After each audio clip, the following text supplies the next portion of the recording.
Welcome to another edition of Vintage-Audio-Chronicles, where I discuss vintage audio products from the past that I have had a personal connection to. Today's discussion is about some vintage speakers from KLH. KLH was originally founded in 1957 in Cambridge, Massachusetts by Henry Claus and partners Malcolm Lowe and Joseph Hoffman.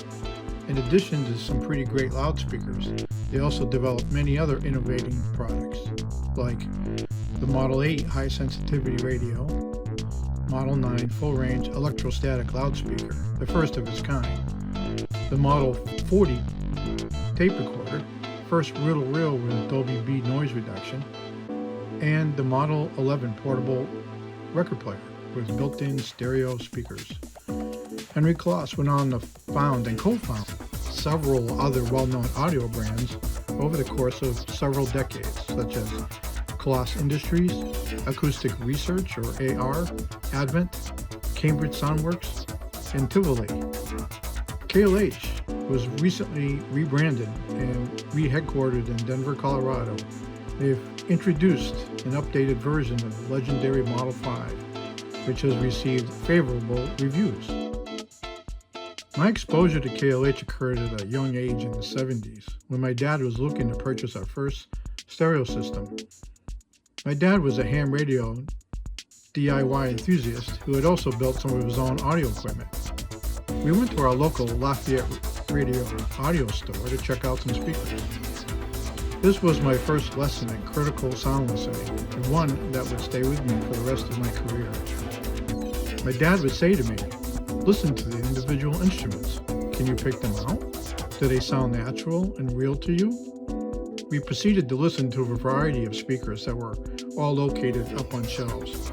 Obviously not the best location for auditioning speakers, but it's what we had to work with back then.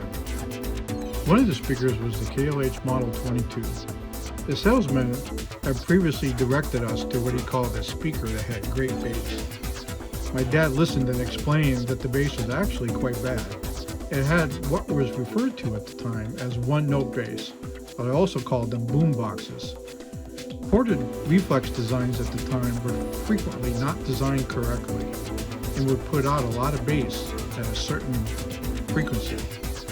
My dad told me to listen. Can you hear the bass get really loud at a certain frequency when the instrument plays a certain note?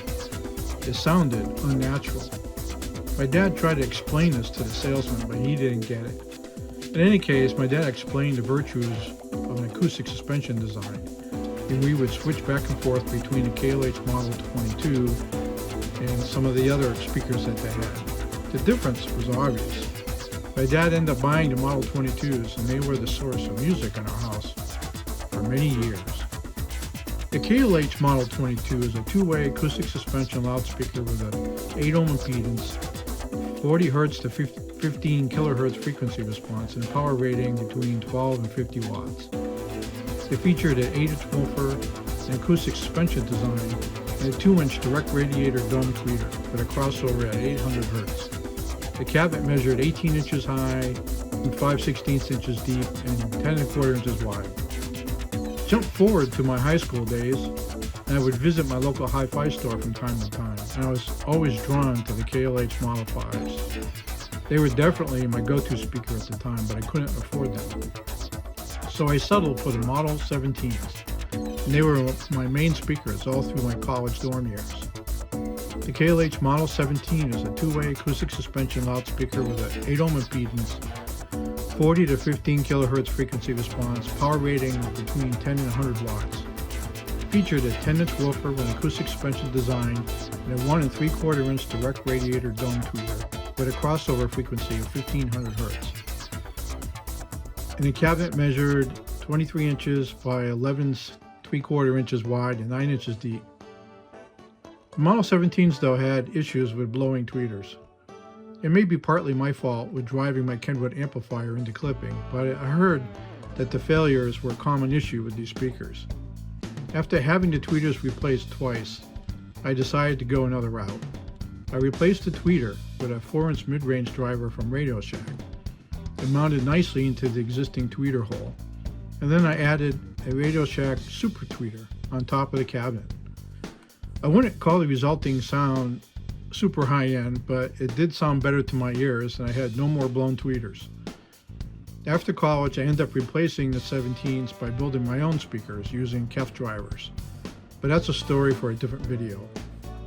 As I mentioned previously, I really like the KLH Model 5s, and some years ago purchased a pair from Craigslist for around $200. They were in great shape and sounded just like I had remembered. The highs are a bit subdued compared to today's designs, but I love the vintage sound. They are currently used in my DIY digital jukebox design.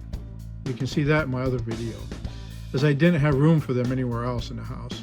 In any case, they sound great, and I can listen to them anytime while in my office. The KLH Model 5 was a 3-way acoustic suspension loudspeaker featuring a 10-inch wood pulp cotton and asphalt cone woofer, dual 5-inch pulp paper mid-range drivers in a separate internal enclosure, and a 1 3/4-inch paper cone tweeter. It had a nominal impedance of 8 ohms, a frequency response of around 42 Hz to 20 kHz, and a 3-position control to adjust the output levels of the mid-range drivers in the tweeter. It's a great speaker, and I still enjoy listening to it. That's all for today's Vintage Audio Chronicles. Hope you enjoyed it, and thanks for watching.